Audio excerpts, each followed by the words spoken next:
देवता वायो देवता सूर्यो देवता चंद्रमा देवता वसवो देवता रुद्रा देवता विद्या देवता मरुतो देवता विश्वे देवा देवता बृहस्पतिर्देवतेन्द्रो देवता वरुणो देवता वेदको हविः प्रजननं मे अस्तु तद्वीर्यको सर्वगणको स्वस्ताये आत्मसनि प्रजासनि पशुसनि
सदी बुद्धि रही नहीं और समस्त गोपांगनाएं चाहे 8 वर्ष की हो, चाहे 80 वर्ष की हो, चाहे 50 वर्ष की हो, हजारों गोपांगनाएं शरद पूर्णिमा की उस रात्रि को कान्हा के बंसी के स्वरों के निमंत्रण को श्रवण करके वहां पहुंची।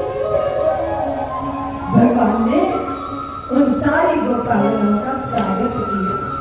स्वागतम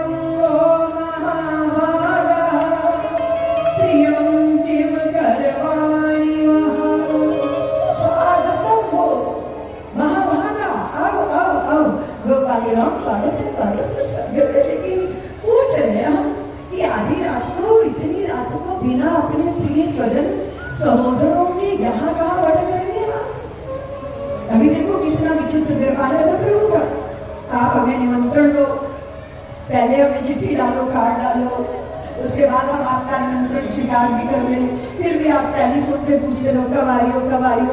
तो हम बताएंगे कि तुम बताओ भाई कितने बजे आई और तुम समय बताओ, और तब हम आपके घर पहुंचे और आप हमसे पूछे क्यों दीदी माँ क्या प्रयोजन है यहाँ आने का, तो बताओ कैसा लगेगा? हमें पहले निमंत्रण दिया और अब पूछ रहे पति प्रदेश चला जाए तो पत्नी की विरह के दिनों में वो कैसे समय बिताती है? अपने पति का चित्र रख लेती है पास में, या तो फिर मिट्टी की प्रतिमा बना लेती है पति की, उसको भोग लगाती है, इसी को बाहों में लेके सो जाती है। ऐसे उसे विरह के दिन कट जाते हैं। पति लौट आए, द्वार पर दस्तखत दे, अर्गला से शब्द करे, तो उस स्त्री को क्या करना चाहिए? श्याम सुंदर बोले ये भी कोई पूछने की बात है? अरे वो चित्र वाला पति उसे अलग कर देना चाहिए और मिट्टी की मूर्ति को हटाए पड़े और जाके द्वार खोले और अपने असली पति को बाहों में भर ले। यही तो करना होता है। तो गोपांगनाएं बोली यही तो हम कर रही हैं। वो चित्रपट वाला छोड़ आई है और जो सामने साक्षात परमेश्वर खड़े हैं उनके लिए प्रस्तुत है। और याद रखिए कृष्ण कन्हैया, आप सोचते होंगे आपके संस्पर्श से, आपके स्पर्श से, नहीं नहीं नहीं, हम तो आपके रंग में रंग ही चुकी है। स्मरण रखिएगा, दावा कभी करेंगी नहीं हम। और हमने देखा है, गए जब शाम गोकुल से, कोई गई क्या मथुरा में उलाहना देने, दावा करने, ये हमने देखा है। ये प्रीत निष्कल है, ये प्रीत जो है वो बिना किसी संसार की चाह, अचाह प्रीत है। ये प्रभु ने कहा देवियों रुष्ट मत हो, मैं तो तुम्हारी परीक्षा ले रहा था। तो हम हो गई परीक्षा में उत्तीर्ण। फिर रास घटित हुआ, हजारों गोपांगनाओं के बीच में हजारों कन्हैया और गोपियों के हृदय में एक भाव जाग गया, हम सुंदर हैं, हम प्यारी हैं, हम समर्पिता हैं, हमारे जैसा पवित्र कोई है नहीं, इसलिए भगवान हमारे अनुगत हो गए। बस ये अभिमान आते ही भगवान वहां से अंतर्धान हुए। समझ रखिए, अगर आप कहो कि दीदी माँ आनंद नहीं है जीवन में, तो समझ लेना अभिमान आ गया है, समझ लेना अहंकार का अंकुर प्रस्फुटित हो गया है। आनंद सदैव जीवन में होना चाहिए।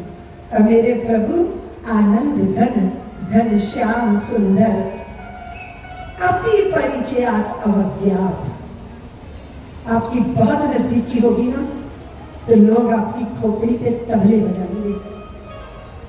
अगर आप बहुत दूर होंगे ना, संवाद ही नहीं रहेगा, संबंध मर जाएगा। ना ज्यादा दूरी अच्छी है और ना ज्यादा नजदीकी अच्छी है। प्रॉपर डिस्टेंस होना चाहिए कि नहीं? बोलो ना, बोलती नहीं हो।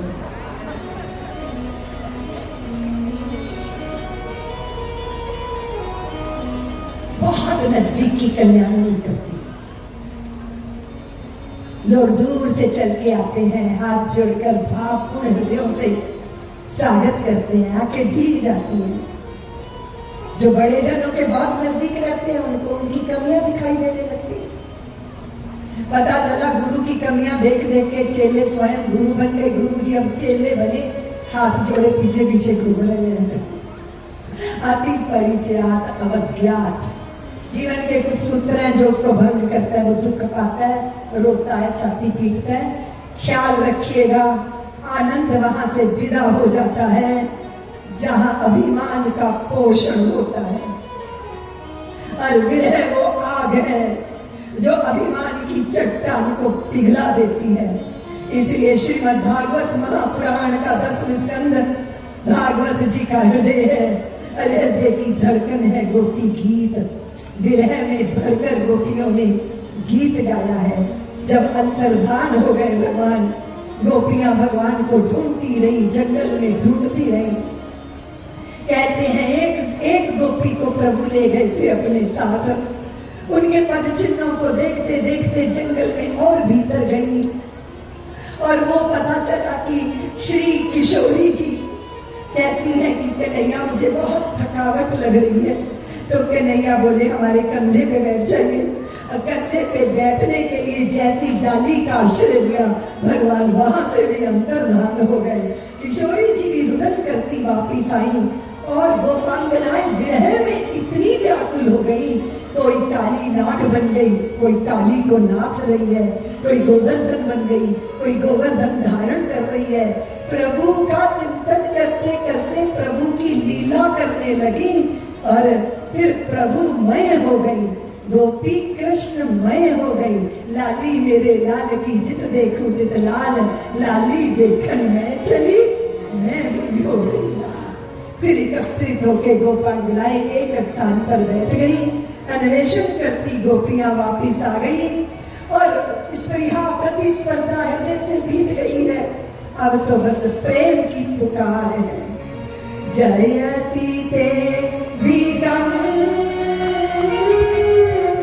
जन्मना व्रज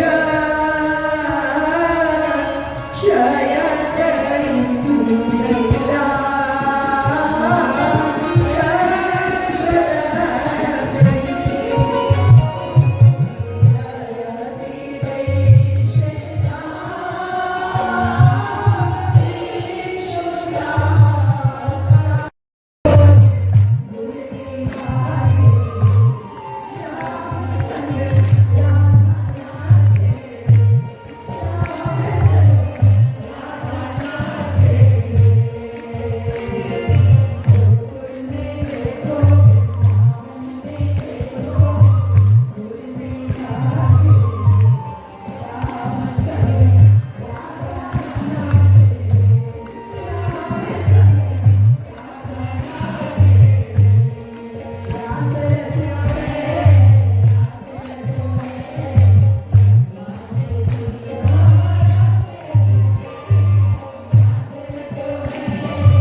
लीला है और आप लीला के उपकरण मात्र हैं।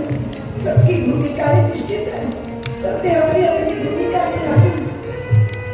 आम्रभवन में रात्रि को रुकना हुआ था। नंद बाबा साथ गए थे। समझदार लोग झगड़ों में बहुत सारा प्रभुत सामान लेकर गए थे। भगवान के सखा संग में थे। आम्रभवन में रात्रि को विश्राम हुआ। सारी मथुरा में समाचार फैल गया था कि कन्हैया आ गए, कन्हैया आ गए, अक्रूर जी लेने गए हैं। इसलिए सबको भगवान की भारी प्रतीक्षा थी।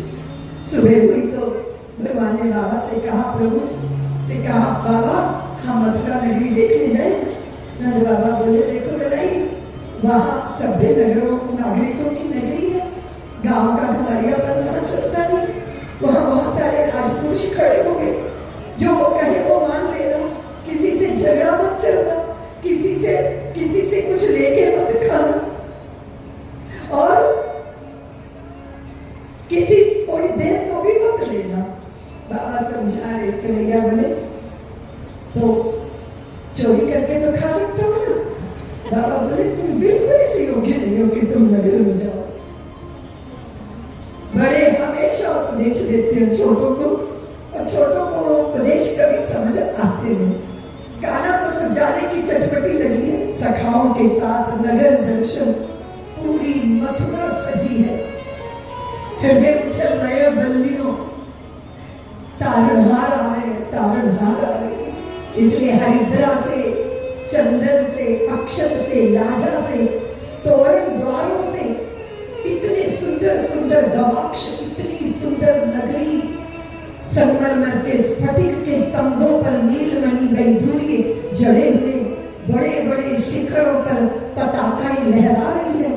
बड़ी वैश्य, ब्राह्मण, सेवक सब तो भगवान के लिए प्रस्तुत है, पर कोई वाणी से नहीं बोल सकता। मौन हृदयों से, मूक वाणियों से, और बस निहारते हुए वत्सलता से, प्रेम से भगवान का स्वागत होता है। सबसे पहले मिले कौन मिला? पहले धोबी, उसका नाम था रजक। वो कंस का धोबी था। अब राज सेवक की अकड़ तो अलग ही होती है।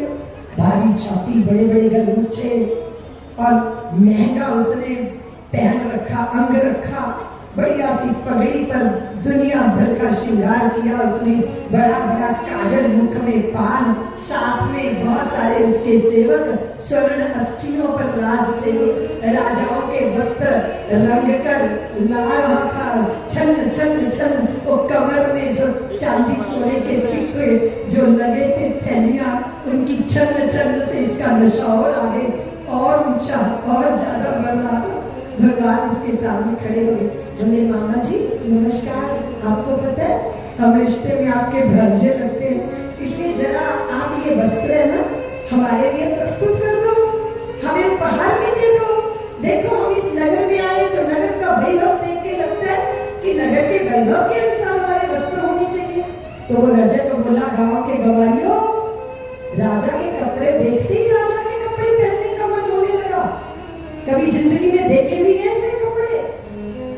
अब भगवान को तो कोई ऐसे आज तक नहीं बोला था। भगवान के साथ में एक 5 साल का सखा था।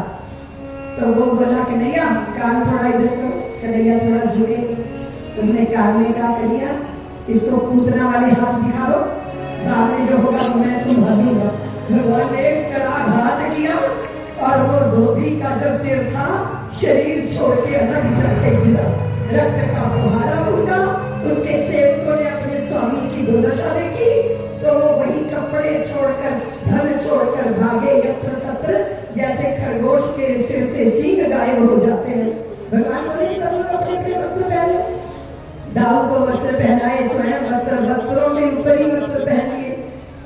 गोप कुमारों को बड़ा विचित्र लग रहे हैं वस्त्र, बड़े अटपटे वस्त्र है, ऊपर के नीचे, नीचे के ऊपर। और वह वस्त्र पहनकर जब सड़कों पे चल रहे हैं ना, तो झाड़ू देने की जरूरत ही नहीं, वस्त्र ही झाड़ू देते जा रहे हैं। तो एक गुणक नाम का दर्जी, बड़ा शानदार व्यक्ति, 80 साल का व्यक्ति था, इकहरी काया श्वेत बाल सिर पर थे, पर मुख पर तेज था। भले चेहरे पर झुर्रियां छाई हो, कभी किसी से बात करता नहीं था, कभी कभी वस्त्र सिलता था, लेकिन जो मुंह मांगा दाम होता था, फिर कोई उससे बाकी बातें मोल भाव कर नहीं सकता था। तो कभी किसी से ना बोलने वाला गुणक जैसे ही भगवान उसकी दुकान के सामने आए तो दुकान से नीचे उतरा, हाथ जोड़ के खड़ा है, प्रभु आपके वस्त्र में आपके आकार के अनुरूप कर दो। भगवान बोले लेकिन गुणक हमें जल्दी है, प्रभु मैं समय नहीं लगाऊंगा। उसने देखते ही देखते कैंची से सारे जो अतिरिक्त वस्त्र लटक रहे थे उन्हें काटा, सुई से टांके लगाए, एकदम आकार के अनुरूप दाऊ के गोप कुमारों के सबके ऐसे अद्भुत उसके हाथ यंत्रवत चल रहे थे और धरती पर वस्त्रों की कतरनों का ढेर लग गया। प्रभु ने उसके कंधे पे हाथ रखा, गुणक और मुस्कुरा के बोल दिए। जैसे प्रभु ने उसको छुआ वो 80 साल का गुणक तरुण जैसा हो गया।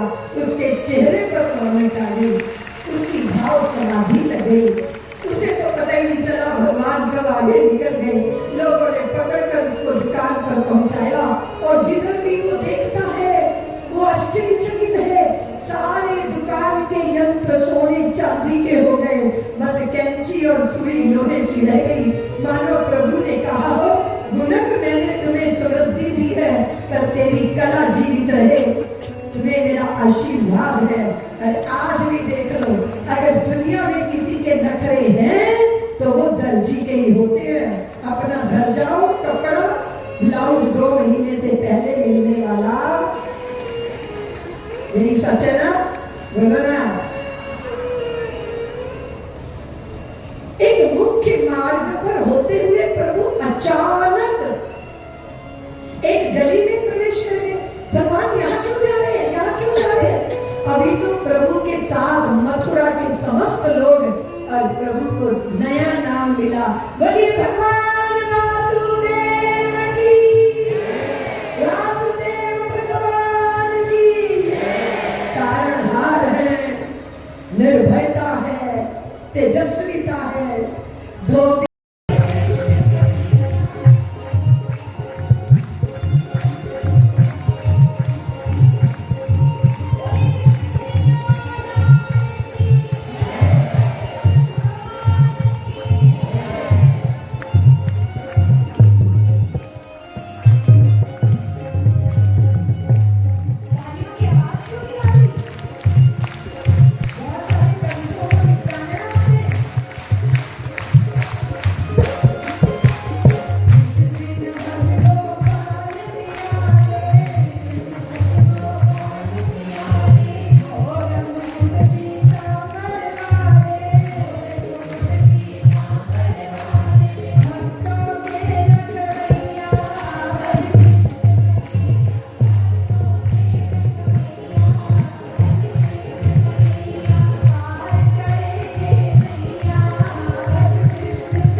अब सोचो, संयुक्त मोर्चा और सारे दुष्टों की एक सी प्रवृत्ति होती है, एक सी प्रवृत्ति। अभी इनके मुंह में दही जमा है, कोई कुछ नहीं बोल रहा। कि बांग्लादेश के अंदर हिंदू नारियों के साथ जो हो रहा है वो नहीं होना चाहिए। कोई बोला? कोई नहीं बोलता। यही है देखने का। तो देखो तो हिंदू, मुझे दक्षिणा दोगे आप? बताओ, हमें जल चढ़ा है तब भी हम आपके बीच में बैठे हैं, कोई दक्षिणा दोगे? बोलो ना। शत्रु बोध रखो। अपने व्यक्तिगत शत्रु को तो कचहरी की धूल चटा देते हो, राष्ट्र के शत्रुओं को, देश के शत्रुओं को जिस दिन धूल चटाओगे ना, उस दिन मेरी दक्षिणा मुझको मिल जाएगी। राष्ट्र का द्रोही है, जाके प्रिय ना राम वही देही तजिए ताही कोटि रही सब यद्य भी पर्व सनेही। इस सूत्र को पकड़ के रखिएगा। वेद पढ़ाने वाले ब्राह्मण को पत्र दिया था भगवान के लिए रुक्मिणी जी ने, प्रभु का प्रेम पत्र। कितना सुंदर होगा, है ना? कितना अद्भुत होगा। पत्र पढ़ा प्रभु ने, पत्र का उत्तर पत्र में नहीं दिया जा सकता, इसलिए दारू से कहा रथ सजाओ, कुंडनपुर चलना है। रास्ते में दारू भैया मिले तो कन्हैया कहाँ जा रहे हो? बोले रुक्मिणी जी का निमंत्रण आया है। तो दारू बोले ठीक है, बाद में हम आते हैं सेना लेकर। हमारे कन्हैया बड़े हो गए हैं, अब इनका विवाह होना ही चाहिए। और यहाँ द्वारका में क्या हो रहा है? प्रतीक्षा हो रही है कि भगवान रुक्मिणी को लेकर आएंगे। हमारे घरा बिहारी जी को ब्याह गजानन बेगा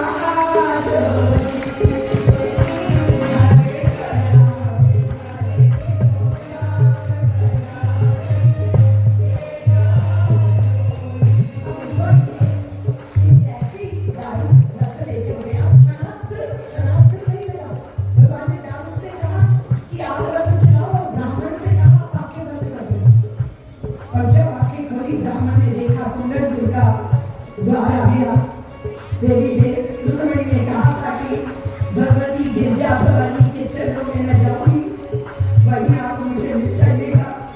और श्याम शेर का भाव, शेर का भाग श्याम न ले जाए, और मुझे युद्ध के बल पर आपको प्राप्त करना होगा।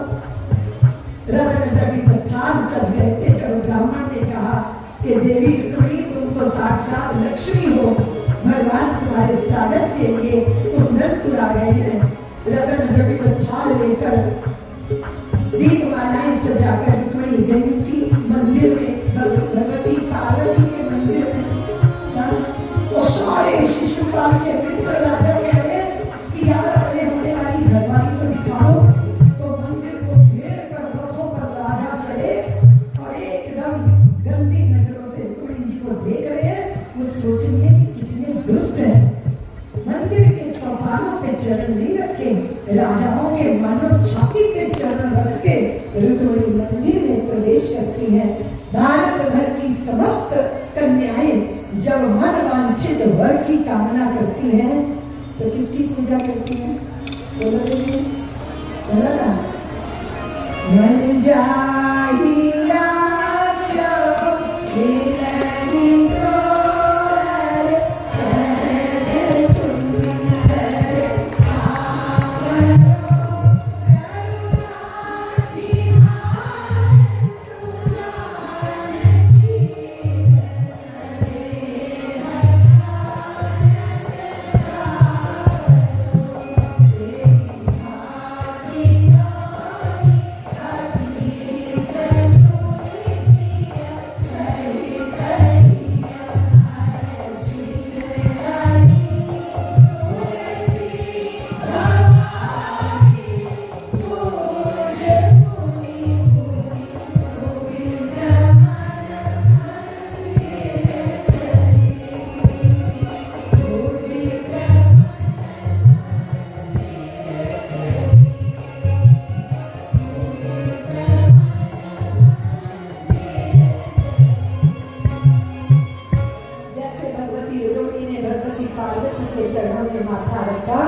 तैसे ही प्रतिमा की पुष्पमाला उतर के रुक्मिणी जी के गले में आके प्रसाद के रूप में मन वांछित वर का आशीर्वाद मिल गया।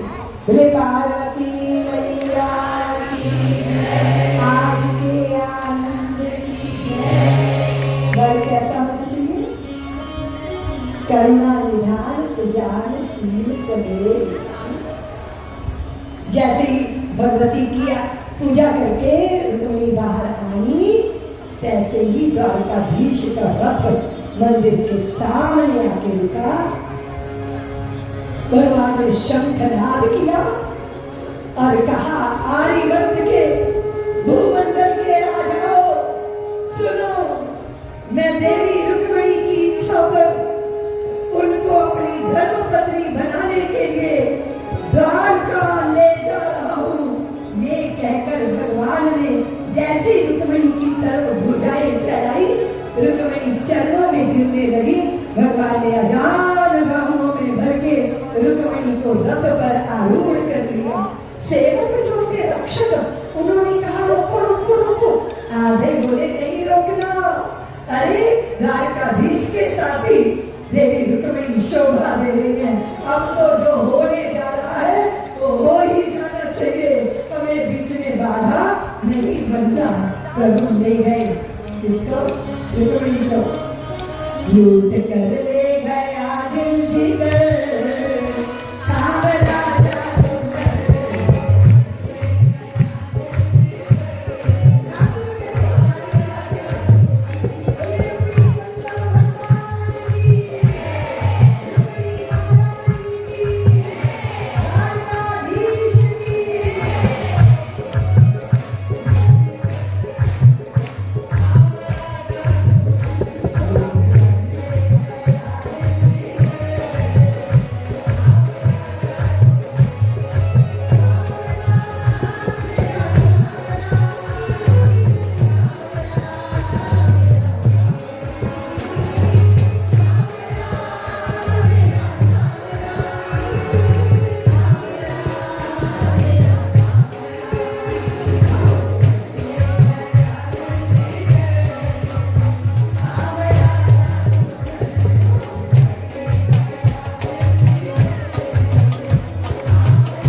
मूर्धसावधान कस्तूरी तिलकां ललाटपटले वाक्षस्थले कौस्तुभा नासाग्रे वरमौक्तिकं करतले वेणुकरे कङ्कणं सर्वाङ्गे हरिचन्दनं सुललितं कण्ठे च मुक्तावली गोपस्त्री परिवेष्टितो विजयते भूयात् सदा मङ्गलम् उभयो वद्वरयो शुभचिन्तनः सावचित्तः सावधानम् तदेव लग्नं सुदिनं तदेव ताराबलं चन्द्रबलं तदेव विद्याबलं दैवबलं तदेव लक्ष्मीपदे तेङ्ग्रिव स्मरामि शुभमुहूर्तस्य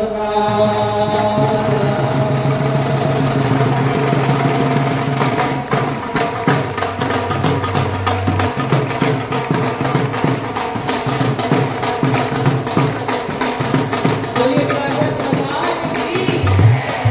दो तीन सूचनाएं हैं, उसके बाद से आज उन्होंने युवा का उत्सव मनाइएगा। कल कथा का विश्राम दिवस है और कल कथा की विश्रांति पर यहाँ पर महाप्रसादी की व्यवस्था है। घर जल्दी जाने की जरूरत नहीं है। हमारे कसरा परिवार ने आप सबके लिए कथा की पूर्णाहुति पर भंडारे की व्यवस्था की है, तो कल सबके लिए यही पर प्रसाद रहेगा। आप कथा का महाप्रसाद सबको कल पाने का यहाँ अवसर रहेगा, तो इसलिए आप कल शाम को यहीं पर कथा का विश्राम पर आप सबकी भोजन प्रसाद की व्यवस्था यही रहेगी। साथ ही साथ विक्रम का वो रोज अपनी वाणी से राष्ट्र के प्रति हमको सजग कर रहे हैं।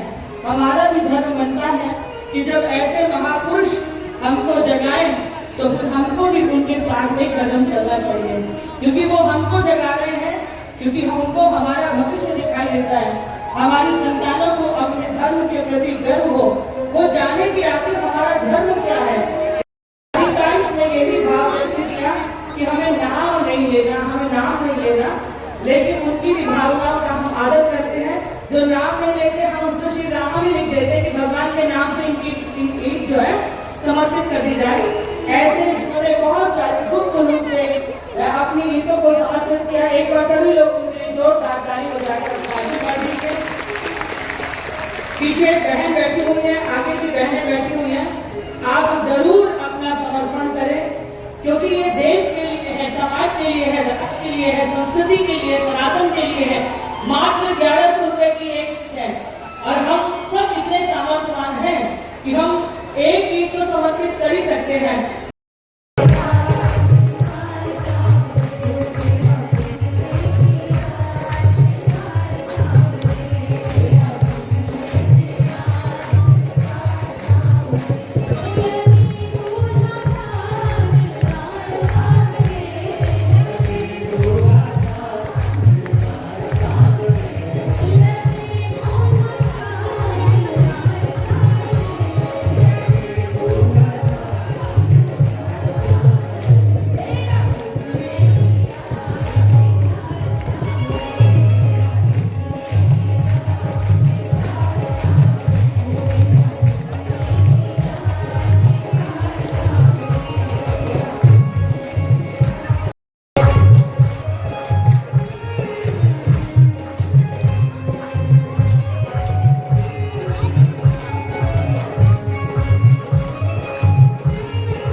सलामी हमसे पुकारा जाएगा, वे प्रणाम कर आशीर्वाद लेंगे।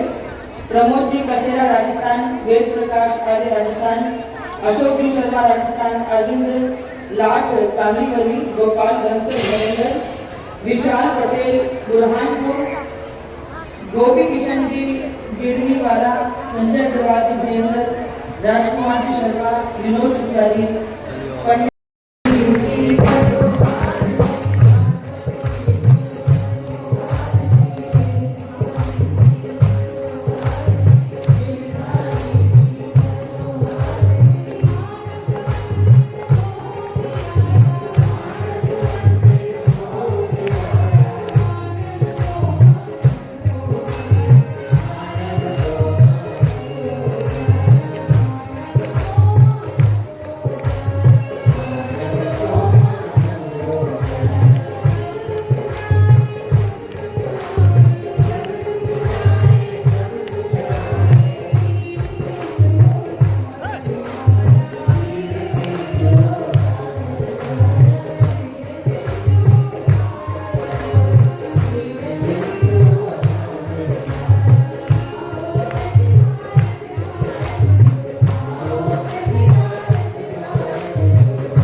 बड़े-बड़े कैंप जो है वहाँ पर आयोजित किए जाते हैं और हमारे डॉक्टर साहब डॉक्टर श्याम अग्रवाल वर्षों से उन आई कैंपों के माध्यम से हजारों गरीब लोगों को आंखों के रोगों से उनका निदान कर रहे हैं। ऐसे डॉक्टर श्याम अग्रवाल जी के लिए जोरदार ताली बजाकर उनका आशीर्वाद दीजिए, जो दिन रात सेवा के कार्य